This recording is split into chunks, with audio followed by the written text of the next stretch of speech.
আমার আম্মা হাসপাতালে ভর্তি রে।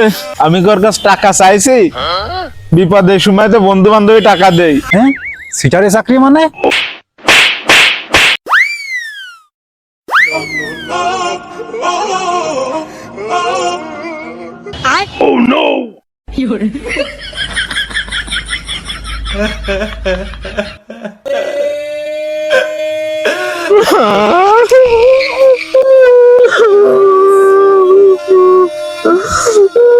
এ বন্ধু, এই এই তোর কি হয়েছে? কাঁদতেছিস কেন?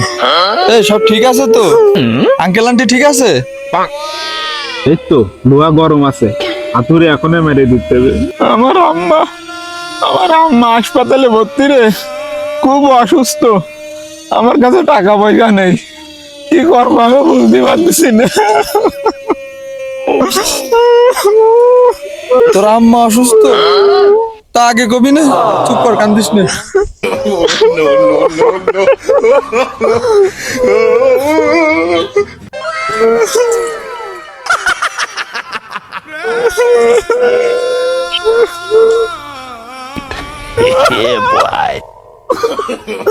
দে বিপদের সময় কয় টাকা দিয়ে উপকার করলি।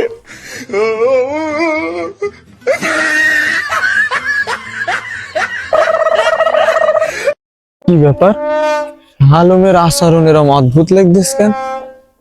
ওর মা অসুস্থ তো, তাই মনে হয়। এ শালম, আন্টির কি অবস্থা হয় আমার জানাস?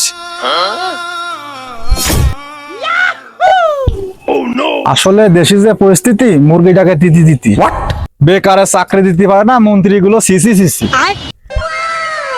খিরে ভেকা, সমাজের ভোজা, প্রতিবেশীর কানা ঘোষা, করবি নাকি আমার সাথে চাকরি? মোটা অঙ্কের বেতন দিবা নেই। হ্যাঁ করবো। কি চাকরি আর কয় টাকা বেতন দিবে তাই কয়া। চিটারে চাকরি। হ্যাঁ, সিটারে চাকরি মানে? ইনভেস্ট ছাড়া একমাত্র লাভজনক ব্যবসায় আছে সিটারি ব্যবসা। যেটা করে লাভ তো আমি করেছি, আর অনেক বড় ব্যবসাও করেছি। এখন আমার একটা অ্যাসিস্ট্যান্ট ম্যানেজার লাগবে। এখন তুই বন্ধু মানুষ, দেখ চাকরিটা তুই যদি করতে চাস, তোর কাজটা হবে খুবই সহজ। আমি যখন সিটারি করে লোকজনের কাছে টাকা হাতাবো, তখন তুই শুধু হ্যাঁ হ্যাঁ বলে একটু সাক্ষী দিলেই হবে।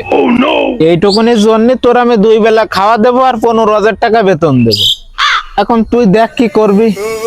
কি করা যায়, কি করা যায়? ও, এত খুশি আমি কনে রাখবো, এত খুশি আমি কনে রাখবো।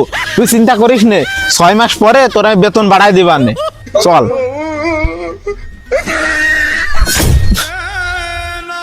দোস্ত, আমার আম্মা মানে তো তোরও আম্মা, তাই না? হ্যাঁ হ্যাঁ হ্যাঁ। আমার আম্মা হাসপাতালে ভর্তি, খুবই অসুস্থ। টাকার অভাবে চিকিৎসা করাতে পারতিস না। হ্যাঁ হ্যাঁ হ্যাঁ হ্যাঁ।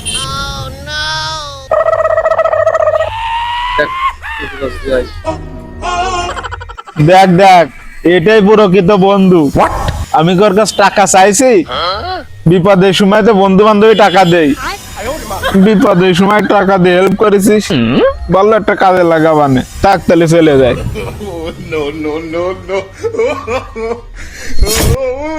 পরিস্থিতি দিন দিন যে খারাপ আসছে, তা খুব মুশকিলে যাচ্ছে। আচ্ছা বেটা, তুই খোঁজ খবর রাখিস? আমাদের বন্ধু শালমের আম্মার অবস্থা তো খুবই খারাপ, তা আমাকে আসলে ভর্তি। জানি না মানে, ও তো আজকে সকাল বেলায় ওর আম্মুর অসুস্থতার কথাকে আমার কাছ থেকে টাকা নিয়ে গেল। বলিস কি? তাইলে তো ওর আম্মার অবস্থা খুব বেশি একটা ভালো বলে মনে হচ্ছে না। তোর কাছ থেকে টাকা নিলে, আমার কাছ থেকেও টাকা নিলে। এই ছোট ভাই, এই এদিকে এসো, এদিকে এসো, এদিকে এসো। এই তুমি না শালমের ছোট ভাই? তোমার আম্মু কি আগে থেকে একটু সুস্থ হয়েছে? তোমার আম্মুর হাসপাতালে কবে আনবা? পাগলের মতো কি আউফাও কথা বলতেছেন? আমার আম্মু তো 2-3 বছর কোনো ঠান্ডা জ্বরই হয় না, তা হাসপাতালে নিয়ে যাবো কেন? কি আউফাও কথা কয়? এই দেখ কাজ নেই, বসে পড়ে আউফাও মারবে। ওই শালা ছোটবেলা ধরে চিটার, ও নিশ্চয়ই আমাদের কাছে চিটারি করে টাকা পয়সা গুলো নিয়েছে। ওর মুখ দেখেও মনে হচ্ছিল সিটারি করতেছে। আমারও কেমন একটা সন্দেহ সন্দেহ লাগছিল। চল ওর যে জায়গায় হোক শর্টকাটে মেরে ফেলবো আজকে। আশ্রয় বয়সকে ঠ্যাং ধরে ওরে।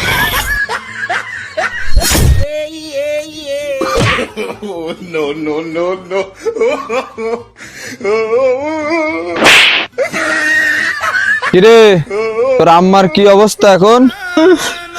চিকিৎসা পাতি তো সবকিছুই করলাম, কিন্তু ডাক্তার কইলো কিছু ফল ফ্রুট খাওয়াতে, কিন্তু টাকা পয়সার জন্য ফল ফ্রুট খাওয়াতে পারতিস না রে। হ্যাঁ হ্যাঁ, আর অল্প কিছু টাকা হলেই আজকে টার্গেটটা পূরণ হয়ে যাবে না। তো আগে তো ছোট ভাইয়ের সাথে দেখা হইলো, ও আমাকে সবকিছু কয়েছে আজকের ভিতরে আমাকে দুজনে টাকা দিবি, তাহলে তোর কপালে দুঃখ আছে। এই চল ধর, সুর রাস্তা নিয়ে আজকে বাইন্দা রাখবো, সিটারি বাটপারি কমতে শিখেছে। বাঘ আইলো রে, আমারে বাঁচাও, আমারে বাঁচাও। একদিন বাঘ ঠিকই আইবো, কিন্তু তোমাকে কেউ বাঁচাতে আইবো না। এখনই সময়, ধোকাবাজি থামাও।